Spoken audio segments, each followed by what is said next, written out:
오늘 본문의 말씀의 시작은 이렇습니다. 아이 사무엘이 엘리 앞에서 여호와를 섬길 때에는, 여러분 이때가 어떤 때냐 하면 여호와의 말씀이 희귀하여 이상이 흔히 보이지 않던 때랍니다. 아무리 하나님의 음성을 들으려고 해도, 또 아무리 내가 하나님의 마음을 들여다보려 해도 이게 잘 되지 않던 시대, 잘 되지 않는 정도가 아니라 눈앞이 캄캄할 정도로 하나님이 보이지 않는 암흑기의 시대가 바로 이 엘리와 사무엘이 살았던 그런 시대였습니다. 이 한 구절을 묵상하면서 제 마음이 얼마나 먹먹하고 답답했는지 모릅니다. 저도 이런 시절이 있었습니다. 하나님이 잘 느껴지지 않고 참 내 인생이 너무 절망적으로만 자꾸만 생각이 되고, 아무것도 하고 싶지가 않고 무기력해지고 하나님이 살아계신지 잘 모르겠고, 이런 시간들이 저에게도 있었습니다.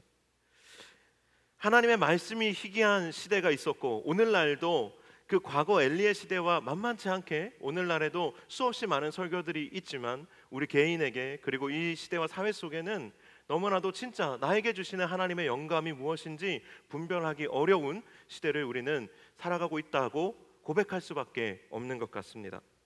오늘 본문에는 두 사람이 등장하죠. 사무엘과 엘리입니다. 사무엘은 어린아이입니다. 엘리는 노인이에요. 그런데 이 시대에 여호와의 말씀이 희귀했다라는 것은 아이부터 어른까지 정말 하나님의 말씀을 제대로 듣기가 어려운 시대였다라는 그런 의미를 가지고 있습니다. 그리고 또 이 두 사람의 모습이 보여주는 것은 이 시대에 영적인 성장이 멈추어 있었다라는 것을 보여줍니다. 아이 사무엘이 누구를 보면서 컸겠습니까? 엘리를 보면서 컸을 것입니다.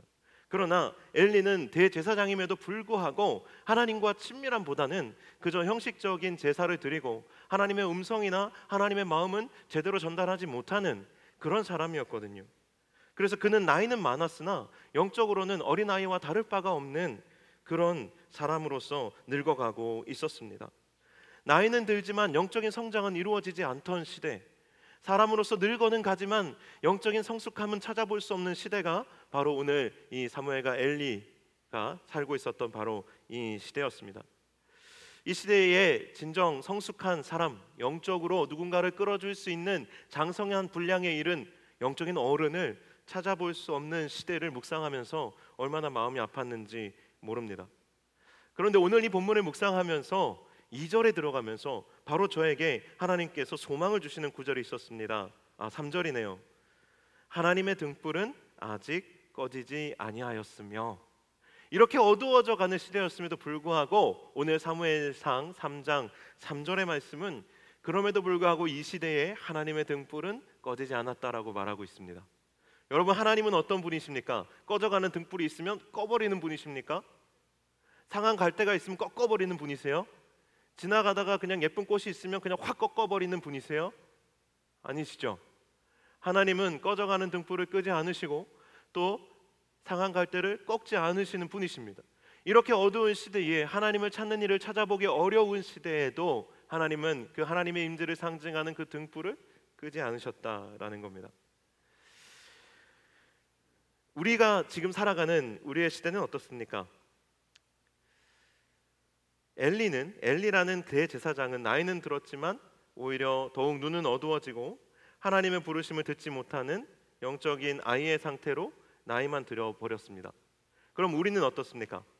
우리도 다 나이로는, 우리 새내기들도 이제 20살이 되면 성인이 되죠.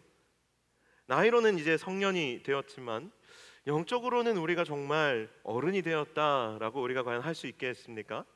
하나님의 말씀을 듣고 하나님의 그 부르심 안에서 응답하는 삶을 우리가 살고 있느냐, 이 질문 안에서 우리는 사실 우리가 영적으로 어른이 되었느냐 아니면 여전히 영적인 어린아이로서 살아가고 있느냐가 결판이 나는 거예요. 하나님의 말씀을 듣고 또 그 부르심에 응답할 수 있는 사람은, 그 사람은 이제 영적으로 이제 성년의 그런 상태로 들어가는 겁니다. 영적으로 장성한 분량에 들어가는 것이지만 하나님의 음성을 분별하기가 어렵고 여전히 하나님의 부르심에는 응답하는 것이 부담스럽기만 한 사람은 계속해서 자신이 영적으로 어린아이와 같다라고 주장하는 것과 다르지 않은 것이죠. 그러나 우리의 신앙생활에 있어서 이 성장이라는 것은 아주 중요한 이슈입니다. 오늘 말씀의 제목을 Grow Deep이라고 했습니다. 올해 주제 중에 첫 번째 항목이죠. Grow Deep. 우리가 깊게 성장해가는 것이죠. 그런데 우리의 신앙에 있어서 이 성장이 얼마나 중요하냐면, 이 성장이 없을 때 우리는 우리의 신앙에서 정체감을 맛보게, 정체되는 것을 느끼게 되고, 우리의 신앙이 정체되면 바로 오늘 이 본문의 엘리처럼 되는 겁니다. 우리의 신앙생활이 껍데기만 남게 되는 것이에요. 1년, 2년, 3년, 5년, 10년이 지나도 내 신앙이 하나님과 더 친밀해지지도 않고 그저 대인관계 스킬만 늘어나고 그냥 예배에 참석하는 그 껍데기만 이 예배당에 왔다 갔다 한다면 그것은 그냥 예배를 드리는 행위에 지나지 않게 된다라는 것입니다. 성장이 있고 변화가 있어야 우리의 신앙은 살아나고, 그리고 우리는 계속해서 하나님과 더 깊어져 가는 것이죠. 오늘 본문에서 사무엘과 엘리의 결정적인 차이가 있다면, 엘리는 성장이 멈춘 시대에 그 성장이 멈춘 사람의 대표적인 예라면, 오늘 본문에 등장하는 사무엘은 아주 작은 어린아이에 불과하지만 성장해가는 모습을 우리에게 보여주고 있는 캐릭터입니다. 사무엘의 이야기 속에서 감사한 것은 그가 엘리와는 다르게 성장해 가고 있다는 거예요. 그렇다면 우리가 여기서 질문을 해봐야 됩니다. 도대체 무엇이 이 사무엘을 성장하게 하고 있느냐라는 거예요. 사무엘을 성장하게 하는 동력이 뭘까요? 여러분의 마음속에 한번 질문해 보세요. 오늘 본문의 사무엘은 무엇 때문에 그가 변화되고 성장했을까요? 무엇으로 인해서 그가 하나님의 부르심 앞에 서게 됐을까요? 그 동력이 뭘까? 오늘 본문에서 사무엘을 변화시키는 것은 사실 사무엘 자신이 아니에요. 사무엘을 찾아오신 하나님이 이 사무엘을 변화시키고 계세요. 오늘 본문에서 하나님은 하나님의 음성을 분별하지 못하는 사무엘을 3번이나 찾아오셨습니다. 사무엘은 그 하나님의 그 사무엘을 부르시는 사무엘아, 사무엘아 이렇게 부르시는 그 음성을 듣고 하나님이 아니라 이 나를 가르쳐주는 대제사장 엘리가 자신을 부르는 줄 알았어요. 그래서 한달음에 뛰어서 엘리에게 갑니다. 그러기를 3번을 반복하는 거예요. 그 3번을 반복하면서 사무엘은 그 3번이 지나기까지 이것이 하나님의 음성이라고 생각하지 못합니다. 이 3번의 과정을 통해서 엘리가 그제서야 하나님께서 이 아이를 부르시나 보다 하고, 이제 다시 한번 너에게 음성이 들린다면 너는 가서 주여 말씀하옵소서 주의 종이 듣겠나이다 라고 고백하라고 하나님의 부르심에 응답하는 방법을 알려줍니다. 하나님이 사람을 변화시키는 방법은 그 사람 안에서 어떠한 능력을 발현시켜서가 아니라 하나님이 그를 찾아감을 통해서 하나님의 열정이 그를 변화시키는 것이라는 거예요. 하나님께서 3번을 찾아가셔도 이 사무엘이 알아듣지 못하자 하나님이 하셨던 방법은 4번을 찾아가는 거였습니다. 하나님은 우리가 한 번 알아듣지 못하면 포기하시는 분이 아니시고요, 2번을 말씀하시는 분이십니다. 2번을 말씀하셔도요 우리가 알아듣지 못하면 하나님은 3번을 말씀하시는 분이세요. 3번을 말씀하셔도 우리가 알아듣지 못하면 하나님은 4번을 말씀하시는 분이시라는 겁니다. 이 4번의 과정을 통해서 사무엘은 하나님의 부르심을 인식하게 되었습니다. 그렇다면 여러분 생각해 보십시오. 무엇이 사무엘을 변화시켰습니까? 이 사무엘을 찾아가는 그 하나님의 열정이 이 사무엘을 변화시키고 있는 것이죠. 하나님이 사무엘을 처음 찾아가셨을 때 사무엘은 하나님의 궤가 있는 그 전에 누워 있었습니다. 그냥 하나님의 전에서 잘 데가 없어서 하나님의 전에서 누워 있었을까요? 그렇지 않습니다. 사무엘이 그 전에 머물러 있었던 이유는 하나님의 궤가 있는 그 전 안에는 하나님의 임재를 상징하는 촛대가 있었습니다. 7개의 초가 있는 그 통으로 된 하나의 촛대가 있었는데 그 촛대의 불은 절대 꺼지면 안 되는 거예요. 하나님의 임재를 상징하기 때문에. 그래서 그 촛대를 지키는 사람이 필요했던 것이죠. 사무엘은 그 전에서 하나님의 궤 앞에서 그 촛대의 촛불을 지키는 사람으로서 그 자리에 있었던 것입니다.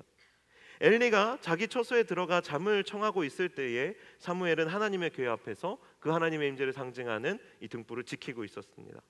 그가 잠들어 있던 사이에 하나님의 음성이 있어서 사무엘을 불렀던 것이죠. 그런데 재미있는 것은 사무엘이 하나님의 부르심을 받고 가는데 처음에는 그것이 하나님의 부르심인 줄을 몰랐죠. 달려갑니다. 엘리가 부른 줄 알고. 그런데 또 들리자 그 다음부터는 달려갔다라는 표현이 없어요.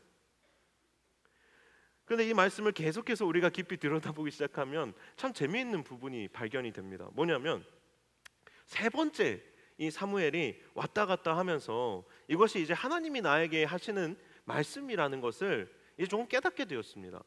그런데 여러분은 어떠세요? 하나님이 나에게 말씀하시는구나 라는 생각이 들면 여러분은 어떠세요? 하나님이 또 나에게 말씀하시겠구나라는 생각이 들면 우리는 빨리 가서 목욕을 하고 내 집에 있는 옷장에서 가장 좋은 옷을 입고 딱 무릎 꿇고 딱 꼿꼿이 앉아가지고 각을 잡고 하나님의 음성을 기다려야 되는 게 맞잖아요. 하나님이 이제 네 번째 말씀을 하실 건데요. 그런데 정말 어이없는 상황이 벌어지는 거예요. 엘리는 사무엘에게 또 가서 누워서 자라고 이야기합니다. 가서 누우라. 이게 말이 안 되는 거죠. 가서 누우라. 하나님이 말씀하고 계시는 세 번이나 불렀는데 응답을 못했는데 이제는 우리가 부재중 전화가 세 통이 와도 네 번째는 내가 다시 거는 게 정상인데 이 엘리는 가서 누우라고 말하고 있는 거예요. 그런데 사무엘은 놀랍게도 말을 너무 잘 들어요. 사실 하나님의 전 안에 그 궤 앞에 그 등불 앞에 누워 있었거든요.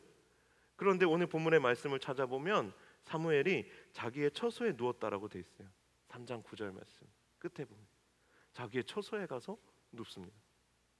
하나님이 이제 네 번째 부르실 건데 하나님의 열정이 그럼에도 불구하고 하나님의 열정이 이 사무엘을 찾아갑니다.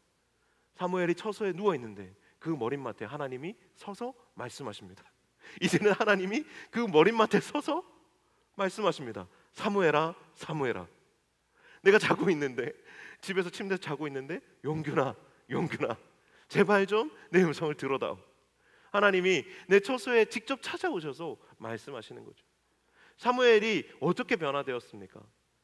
그 동력이 무엇입니까? 사무엘의 열정이 아닙니다. 사무엘의 열정은 벌써 첫 번째 끝났어요. 한번 달려갔다가 아니네? 그 다음부터는 달려가지 않습니다. 엘리가 가서 누우라고 하니까 이제는 아예 자기 방에 들어가서 누워버렸습니다. 그럼에도 불구하고 하나님의 열정이 그 사무엘을 찾아간 것입니다. 하나님께서는 사무엘의 이 개인적인 공간까지 찾아가셔서 사무엘을 부르시고 그에게 사명을 주십니다. 우리는 여기서 또 한 가지 질문을 해봐야 되죠. 하나님은 왜 사무엘을 그토록 찾으셨을까? 사무엘에게 도대체 뭔가 특별한 점이 있었을까? 그가 뭔가 분명히 있었기 때문에 하나님께서 이 사무엘을 찾아가지 않으셨을까? 그런데 우리는 이렇게 배웠습니다. 하나님은 아주 작은 자들을 통해서 일하신다. 하나님은 보잘것없는 이들을 일으켜 세우셔서 하나님의 큰 일을 하신다고 배웠어요. 우리가 겉으로는 그렇게 생각합니다. 그러나 하나님의 손에 붙들려서 쓰임받는 사람들을 볼 때 우리의 마음은 어떻습니까? 묘한 실패감이 우리를 찾아오잖아요. 저 사람은 뭔가 특별함이 있어. 하나님은 뭔가 느낌이 있는 사람을 사용하는 것 같아.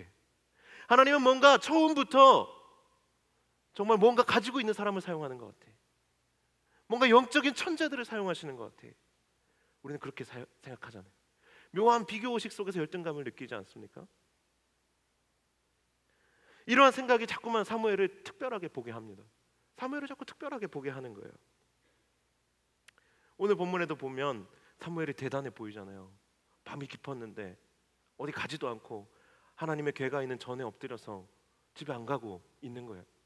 사부 예배가 끝났는데 모든 사람이 다 이 예배당을 떠났는데 떠나지 않고 계속 있는 거예요. 특별하잖아요. 우리가 이 상황을 잘 모르면 이것을 특별하다 생각할 수 있어요. 하지만 당시에 그 전에서 그 촛대를 지키고 있어야 되는 사람은 대제사장이 그거 지키겠습니까? 아니에요. 제일 짬이 안 되고 우리 일병 용욱이가 서경욱이가 나왔는데 그런 일병들이 지키는 거예요.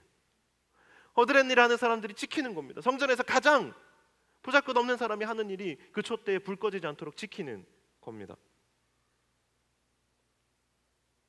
이 등불을 지키는 일을 하면서 영적으로 성숙한 사람들은 이렇게 생각할 거예요. 촛불 지키는 일을 하면서 나는 이 성전에 하나님의 임재를 지키는 일을 하는 사람이야. 하나님의 임재가 여기에 머물도록 지키는 사람이야. 성숙한 사람들은 그렇게 생각하겠죠. 하지만 성숙하지 않으면 아직 영적으로 어린 사람들은 쉽게 이렇게 생각할 겁니다. 나는 짬이 안 돼서 이걸 하고 있어. 나는 이거 할 사람이 없어서 이거 하는 거야. 나는 하나님의 임재를 지키는 게 아니라 그냥 촛불을 지키는 거야. 그냥 불 꺼지지 않도록 지키는 사람인 거야. 여러분 이렇게 생각하지 않겠습니까? 우리가 신앙생활을 하면서 우리도 이렇게 될 때가 있지 않습니까? 우리의 삶에서 우리가 만약 사무엘이었다면 이 촛대를 지키면서 무슨 생각을 했을까요? 대부분은 나는 하나님의 임재를 지키는 사람이라는 그런 생각보다는 나는 그냥 촛대를 지키는 사람 정도로만 자기 자신을 생각했을 것입니다. 우리는 우리가 하는 일들에 대해서, 우리가 하는 사역들에 대해서 하찮게 생각할 때가 너무나도 많습니다. 하지만 그 일은 너무나도 귀한 일입니다. 너무나도 귀한 일들이에요. 영혼을 살리고 세우는 일 얼마나 귀한 일입니까? 내가 하나님을 예배하고 찬양하는 일 얼마나 귀한 일입니까? 다 언급하지 못하지만 정말 이 성전에서 촛대를 지키는 일 그조차도 얼마나 귀한 일입니까? 우리가 그렇게 판단하고 생각하는 것이죠. 우리는 사무엘이 영적인 천재라고 생각하는 경향이 있습니다. 그리고 실제로 어쩌면 그가 영적으로는 천재였을 수도 있죠.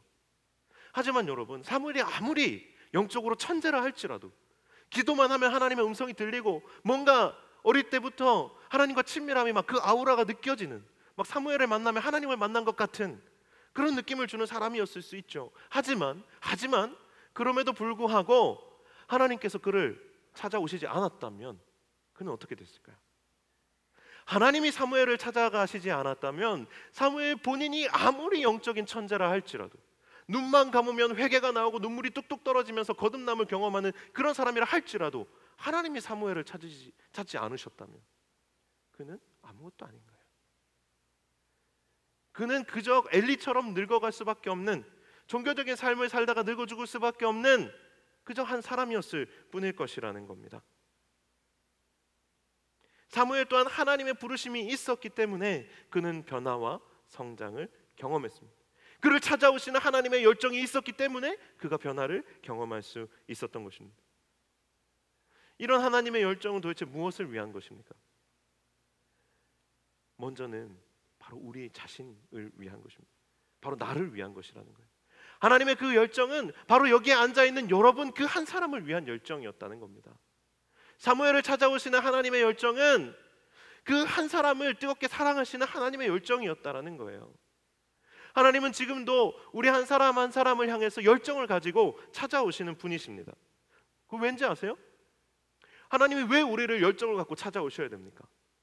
여기 앉아있는 여러분 한 사람 한 사람을 왜 하나님이 열정을 갖고 찾아오셔야 됩니까? 하나님이 여러분을 찾아가셔야 되는 이유가 뭡니까?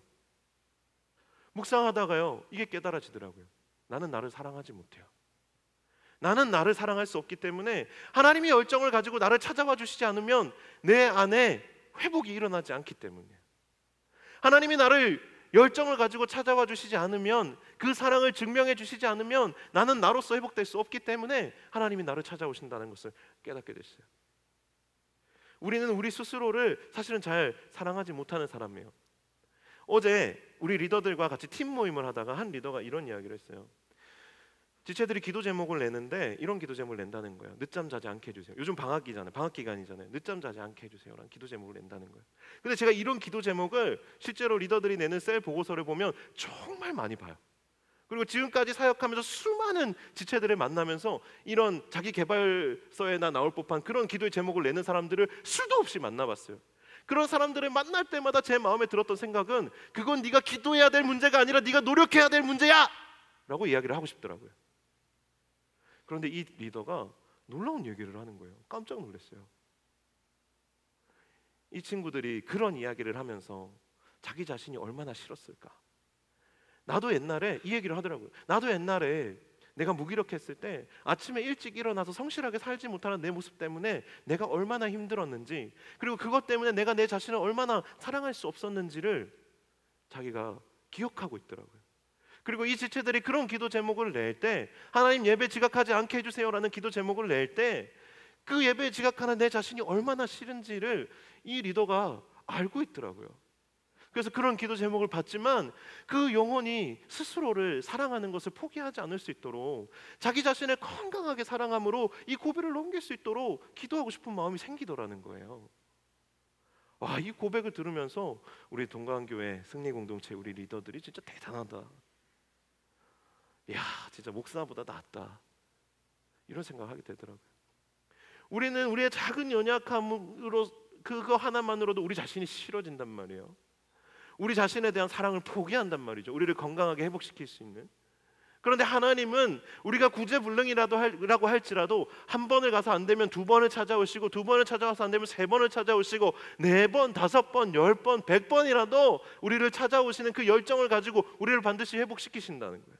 우리를 반드시 불러내신다라는 겁니다. 여기에 하나님의 열정이 있고, 여기에 하나님이 사람을 변화시키는 비결이 있는 거라는 사실을 깨닫게 됐습니다. 하나님은 여러분을 절대 포기하지 않으십니다. 시편 말씀에 139편 9절에서 10절 말씀인데 제가 읽어드릴게요. 내가 새벽 날개를 치며 바다 끝에 가서 거주할지라도 거기서도 주의 손이 나를 인도하시며 주의 오른손이 나를 붙드시리로다. 내가 영적으로 상태가 안 좋으면요, 이 말씀이 정말 싫어요.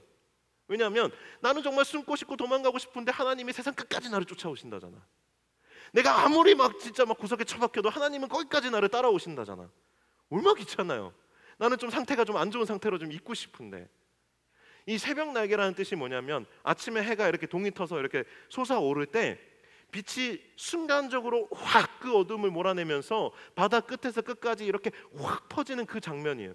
저도 사실 이걸 제대로 본 적이 한 번도 없는데, 이렇게 빛이 퍼져가는 것처럼 저 끝에서 이 끝까지 사람은 도저히 도달할 수 없는 것이죠. 누구도 따라갈 수 없는 것이죠. 빛의 속도로 따라갈 수 있는 존재가 어디 있습니까? 그런데 하나님은 우리가 그 속도로 하나님을 벗어나 도망갈지라도 하나님은 그 이상의 속도로 우리를 쫓아와서 우리를 포기하지 않으시고 우리를 인도해내시고 다시 세워주시고 회복시켜주신다는 거예요. 다시 부르심의 자리로 설 수 있도록 도와주신다라는 거예요. 이것이 얼마나 놀라운 하나님의 마음입니까? 열정입니까? 열정이 없이는 할 수 없는 일이에요. 이것은 관심이 없으면, 열정이 없으면 할 수 없는 일이라는 겁니다. 그런데 하나님은 그 모든 수고를 마다하지 않으시고 우리를 끊임없이 찾아와 주시는 것입니다. 우리는요, 하나님을 떠나고 싶을 때가 있습니다. 포기하고 싶을 때가 있고, 영적인 어린아이와 같은 상태로 머무르고 싶을 때가 있습니다. 이 새벽 날개를 치며 바다 끝에 가서 거주할지라도, 이걸 요즘 말로 풀면은 뭐 이 정도 되겠죠. 내가 나를 피해서 잠수를 타고 연락을 끊고 SNS를 탈퇴하고 2중 3중으로 벽을 쳐도 나는 너를 절대 포기 안 해. 반드시 찾아내서 이끌어내고 도와줄 거야. 이 정도의 말로 이 시편의 본문을 좀 해석할 수 있지 않을까. 한 사람을 살리고 회복하려는 하나님의 열정은 정말 대단한 거예요. 저희 딸이 열경련이 있어요. 제가 이 얘기 많이 했었죠. 근데 최근에 불과 한 3일 전이에요. 금요일 날 우리 딸이 또 고열이 올랐습니다. 어린이집에 갔다가 열이 너무 갑자기 확 올라서 열경련이 결국 집에 있는 상태에서 왔어요. 너무 놀래가지고 또 이 아이를 데리고 병원으로 이동을 했습니다. 급하게 이제 성모병원으로 갔는데 이 아이가 1시간도 지나지 않았는데 또 열경련을 한 번 더 하는 거예요. 차 안에서. 열경련이 이래요. 애가 숨을 못 쉬고 헐떡거리면서 눈이 이렇게 뒤로 넘어갑니다. 곧 죽을 것 같아요. 그러고 나면 애가 축 처집니다. 그 아이를 안고 이제 병원을 뛰어 들어갔는데 응급실 안에 들여보내 주지를 않는 거예요. 접수를 해야지 들여보내 준다라는 겁니다. 이거 얼마나 너무 불합리하잖아요. 아빠로서 얼마나 화가 나고 답답하겠어요. 경황이 없으니까 애 생일도 생각이 안 나는 거예요. 그런데 애 생일이 생각이 안 나는데 막 거기서 날 혼내는 거야. 아빠가 생일도 몰라요? 지금 애가 죽어가게 생겼는데 지금 생일이 무슨 소용이에요? 물론 제가 무식한 소리를 하고 있다는 걸 알고 있어요. 왜냐하면 생년을 알아야 이 아이에 대한 적절한 치료를 할 수 있으니까. 그거 맞아요. 하지만 좀 빨리 받아줘야죠. 너무 화가 나고 답답해서 목 싸고 뭐고 그냥 막 그 자리에서 막 화를 내고 막 소리를 지르고, 이 죄도 없는 안내하시는 분에게 막 그렇게 소리를 질렀는데 지금은 다행히 이제 안정을 찾아서 딸이 이제 괜찮아졌어요. 근데 정말 위험했죠. 1시간 안에 2번을 경련을 했으니까. 이제 그런 상황을 겪으면서 제 마음에 그런 마음이 들더라고요. 내가 무슨 수를 써서라도 얘는 살려야 되겠다. 내가 지금 무슨 대가를 지불한다 할지라도 내가 얘를 살려야 되겠다. 내가 정말 여기에 있는 사람들 다 제치고 그 응급실 안에 뛰어 들어가서라도 내가 다른 사람을 밀쳐내서라도 얘를 살려야 되겠다. 그 마음이 들더라고요. 그게 열정을 가지고 찾아오신 하나님의 마음 아닐까요? 제가 지금 딸 팔아서 여러분에게 하나님 뭐 이렇게 설교를 뭐 장사처럼 하려는 것이 아니에요. 하나님의 그 열정이, 영혼을 살리고자 하는 열정이 그렇다는 거예요.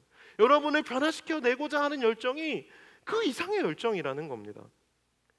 정말 그냥 대충 변화시켜보고 안 되면 말지 뭐, 이번에 안 되면 다음에 또 오지 뭐, 이런 열정이 아니고요. 하나님은 여러분을 반드시 변화시키고자 하신 열정으로 여러분을 찾아오시는 거예요. 여러분 안에도 변화되고자 하는 열정이 있잖아요.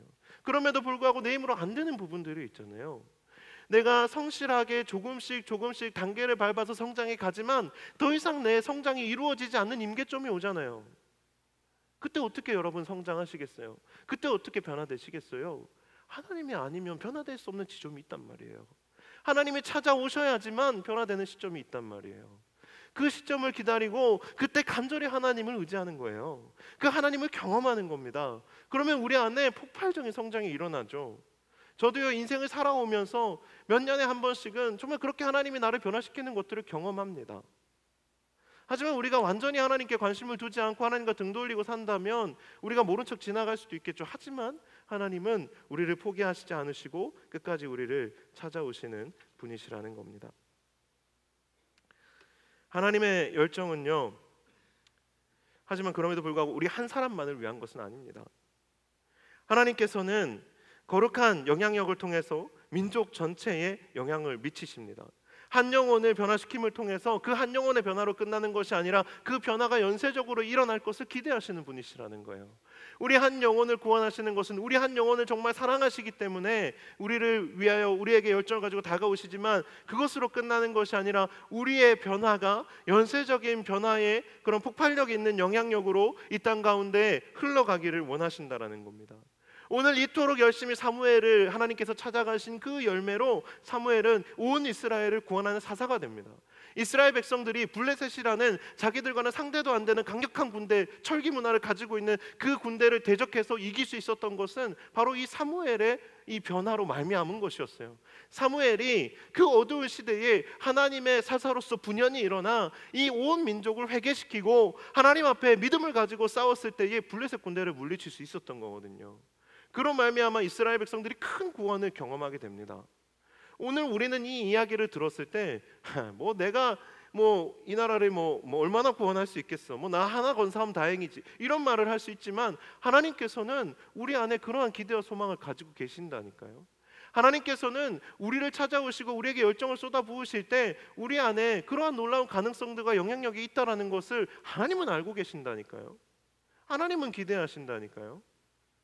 사랑하는 여러분, 여러분의 변화가 여러분만으로 끝나지 않는다는 것을 알아야 합니다. 제가 지난주에 소그룹을 하면서 여러분들에게 소그룹 이제 GBS 밑에 설문지를 이제 몇 줄 이렇게 달아서 드렸어요.